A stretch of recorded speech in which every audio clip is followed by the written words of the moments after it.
Hi, welcome back to my channel. I am back with another reading. Today I decided to pull from a deck called the Angelarium, and it's actually a really cool deck.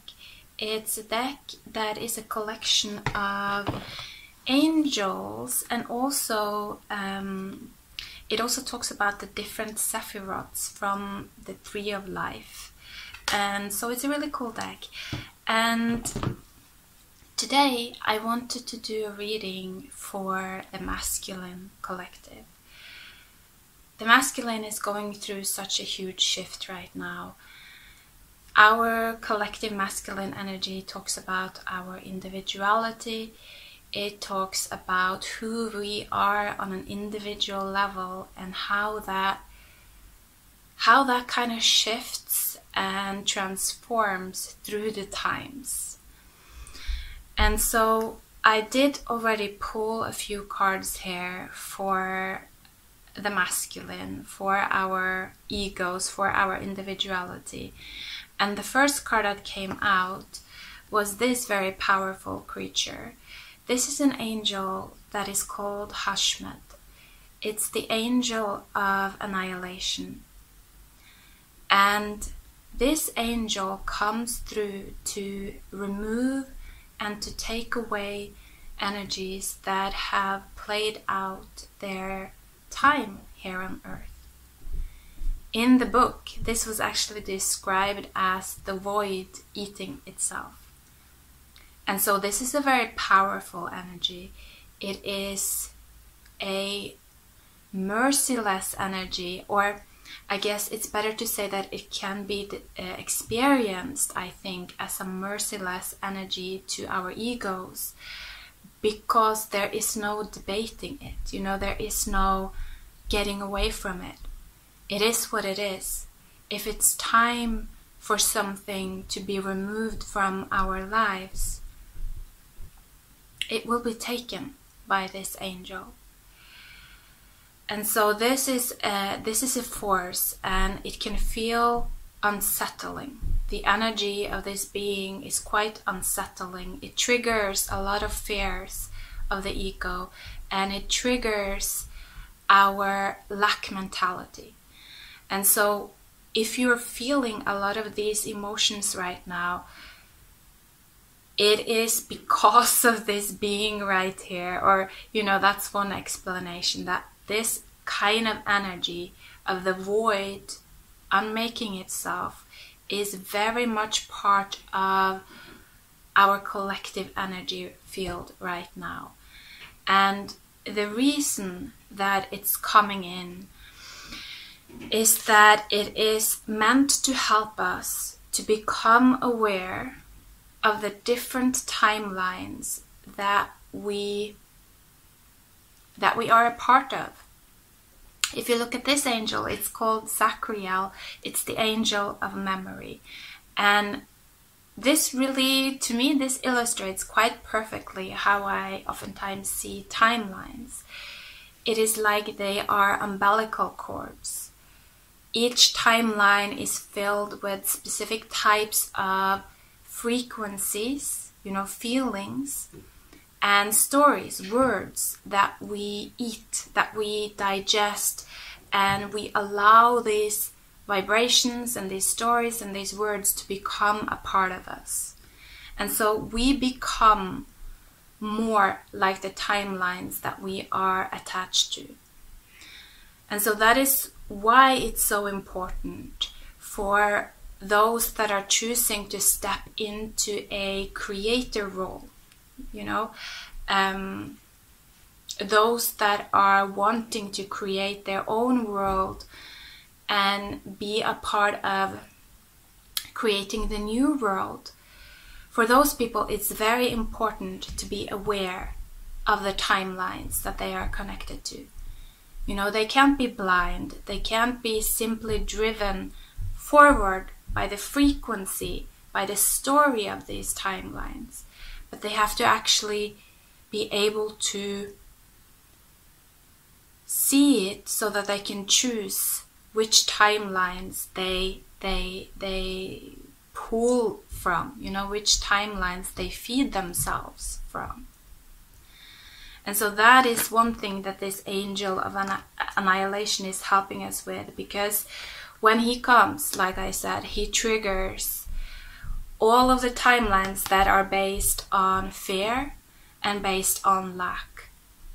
And he makes it very clear for us, if we just follow that fear, if we follow that feeling of lack inwards, rather than allowing it to propel us forward, creating from it, feeding it further. If you follow it inwards, we can become aware of the root of that timeline, and we can choose to remove it from our energy field. We can choose to take our sword, which represents our free will, and we can choose to cut it away. And so that's what I see that many of you are doing right now. You're becoming more aware of your own inner workings. And it's like you're beginning to use your free will in a different way. Many people say that we have free will, and so we can choose to continue with our addictions or with our habits or whatever. But in my opinion, that is not free will. If we choose to continue with something because we are actually unable to stop it, then that is slavery. That is not free will. It's a state of slavery. And so if we're not able to not do something, we are not really using our free will. We are being used. We are being driven by whatever beings and whatever energies originally created these timelines.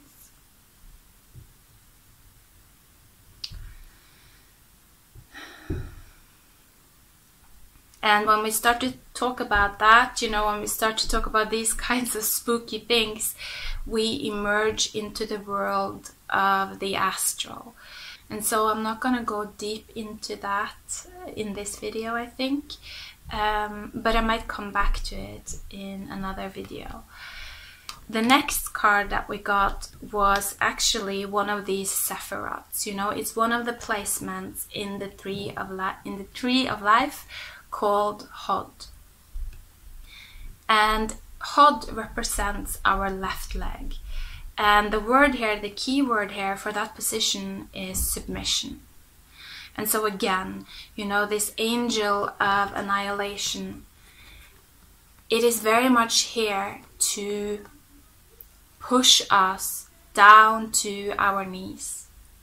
If you look at this card, it's almost as if this being here, he's wearing this cape that is made up of, I feel like it's almost like old words, old stories, old scriptures, old truths. And this is creating a lot of pressure on him. And he's almost becoming blind, it seems like, by all of these stories and narratives and truths and opinions and whatnot. He's becoming so blind that he's not noticing what is on the other side of all of this old timelines. And that is the higher self. And so with this card, it's kind of telling me that when we feel all of this pressure, because of the fear, because of the lack mentality, it is there to push us down to our knee, to push us into surrender and into, in a sense, asking our higher self to marry us, to come into union with us. And if you've gone through these cycles of ego deaths, I have for the past couple of years, and it is always in these times when it feels like I can no longer go on. I am at the end of the road now. I do not know how to move forward. I'm done. I'm empty, I'm done. That's when I've learned to begin to call in my higher self, to call in my highest guides to come and guide me, because my ego, my old truth, is doing nothing for me anymore. It cannot guide me further. It doesn't know how to take me out of all of this pressure. And it's blinding me. And so this is, you know, I'm laughing about this now because it's almost as if when you go through it many times, you get this kind of darker humor. You know, you think these things become, or I don't know, I guess you just learn to laugh because it's necessary.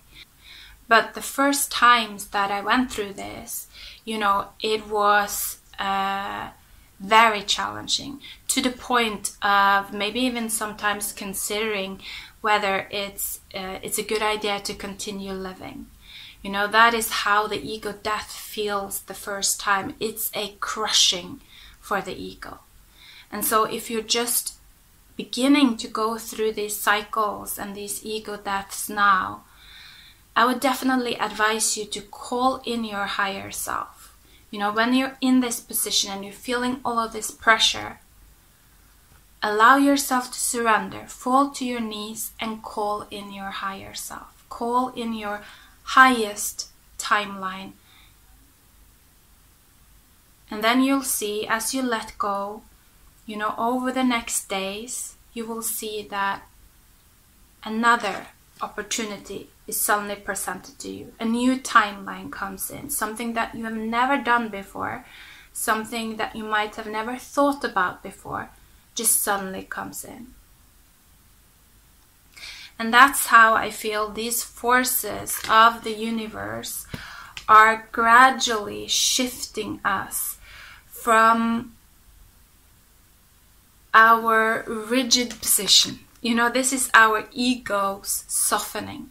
This is our egos learning to surrender to the things that it does not have any stories to describe yet.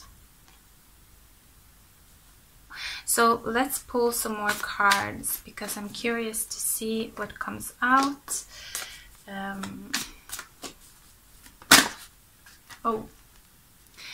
Underneath the deck, I see the Ten of Pentacles. The Ten of Swords is also showing itself, and behind the Ten of Swords, it's the Lovers. And I also see the Five of Swords. So it feels like, you know, it feels like within our masculine energies there is a division. There is this one kind of timeline, I want to say. There is this one timeline that feels like this. That is, in a sense, devastated, is what I'm hearing. Devastated that we didn't truly see this. We didn't see the big picture before. Maybe we feel that we chose the wrong path. And now we're realizing that we did in fact choose the wrong path. It's almost like I'm getting the feeling of I wasted my time. And so that is one timeline. The other timeline is, however, this timeline. It is, and it's interesting because actually in the Rider-Waite, the Ten of Pentacles is a depiction of the Tree of Life. You know? Like I talked about, that the Sephiras. And so I feel that the other timeline is much more about understanding how everything is connected, how we go through different experiences because we have to, in a way, you know, because we have to be ready for the next experience. And so I feel that more and more masculines are going to be able to shift into this perspective of the Ten of Pentacles, of seeing the big picture, of letting go of this devastation and maybe thinking that, oh, I made the wrong choice. I made the wrong choice. Now I see the truth. See the big picture. You know, this happened for a reason. We had to go through that wrong path for a reason. And I very much feel that in time you will understand why. Give it time and you will understand why. So let's see, 2 other cards also popped out. Here we have the Three of Swords and the Daughter of Swords. I'm getting the same kind of feeling. I'm getting the feeling of the Daughter of Swords. You know, she's sitting there and it's like she still just has this smaller perspective. You know, it's like she's just opened up to this new timeline, but she hasn't fully tasted it yet. You know, she hasn't fully seen the different, you know, nutrients that will develop her in new ways so that she will be able to see new things. For the masculines, for, you know, our egos right now, you know, they're still kind of blind. It's like they're still not able to see, to properly make sense of the new lights that are coming in. You know, this starlight that is coming in. It's like we don't yet have the receptors within our eyes, even within our mind, to properly receive that knowledge in words and in stories. And so it can feel very distant, is the word that comes through. It feels distant. It feels like a dream. It feels not fully tangible. And I feel that that is what can create a little bit of drainage. To me, a lot of the times I feel that the Three of Swords is talking about having our energy drained. When we are stressed, when we are worried, when we are doubting, when our mind is spinning, it is just draining our energy. We're not able to invest that energy into something more long-lasting, into something more productive.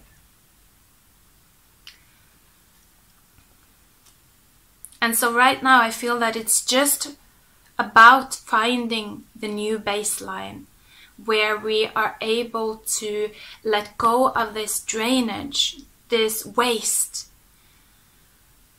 and just become very hyper-focused. Finding our focus. What is it that I am manifesting? Which timelines, which feelings do I want to have in my life? Because we don't have the stories yet. It's like we don't have the words yet.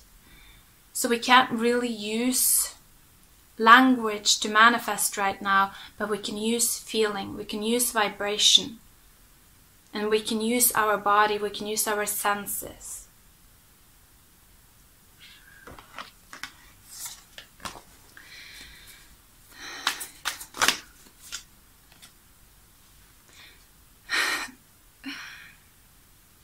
This is so wow. This is like, it feels like this huge portal coming through right here. It's the Strength card. The new dawn. It's like we can feel the new dawn. It hasn't materialized yet. We can't see it yet with our eyes because we don't have the receptors within our eyes to see it, but it's here. If we use our hearts, you know, Leo talks about the heart. If we use our hearts, we feel it. It's here. Tune into it, you know. Begin to feed yourself off of the new dawn, the lighter energies that make our bodies feel light and you know, like a queen, like a king, like royal, but compassionate, fair, willing to give, willing to share of our resources. You know, a king and a queen, they're not lacking, they're not asking for things. A good king and queen is thinking, how can I help my people? How can I help others rise? And if I don't have surplus right now within me, how can I rearrange my own resources, my own energy, so that it begins to grow instead of just being drained from me? It's very empowering energy right there.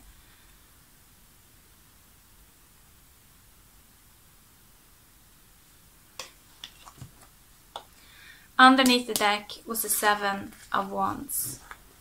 Victory is what I feel. It's like beyond victory.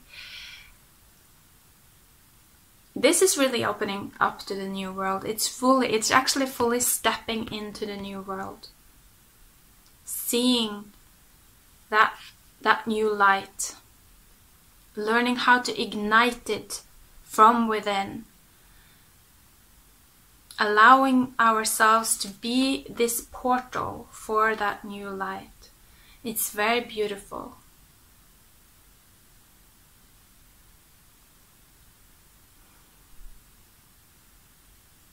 And so also I feel that this is true for twin flames.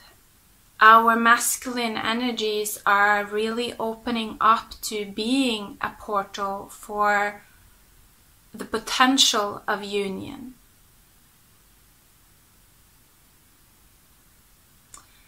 If you look at the world now, many people are really stuck in duality at the moment. You know, they're trying to win. But there are no winners right now. There's not going to be any winners right now.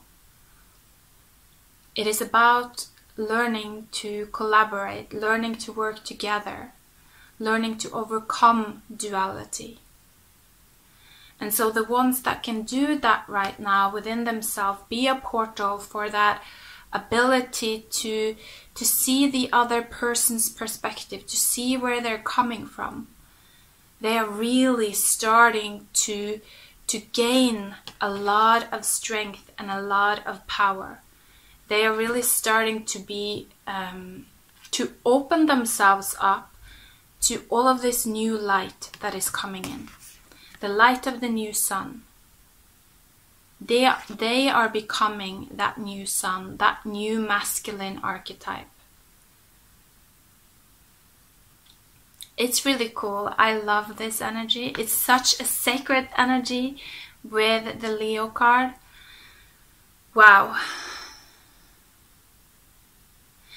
And so I'm gonna finish this reading here, but I just want to say that it comes through as such a gift if you are able to create sacred space for yourself right now, where we can begin to tune into and open up to these higher and lighter energies, allowing them to come into our body, to fuel us, to guide us, to help us, you know, expand, open up, feel lighter, feel more comfortable, feel more hopeful. Also, what I'm getting is that in order to do this, in order to open up to that new timeline, we first have to overcome the old timeline that blocks us from that new timeline. And so it's like when we open up and tune into this new light, this higher consciousness, we will first straight away feel the opposite of it. And if we're able to just accept that and just recognize that, aha, it's the opposite of what I have chosen. It is the opposite of my higher self. If we're able to just observe that, it passes without us needing to do anything. But if we start to move into fear, if we start to resist, if we start to try to fight it, to oppose it, we become stuck to it. We become like the thing that we're trying to resist. And so right now I feel that it's very much just about this, holding space for a new light. Not resisting the old, not fighting the dark. We can't fight this creature right here. It's simply holding space for the new.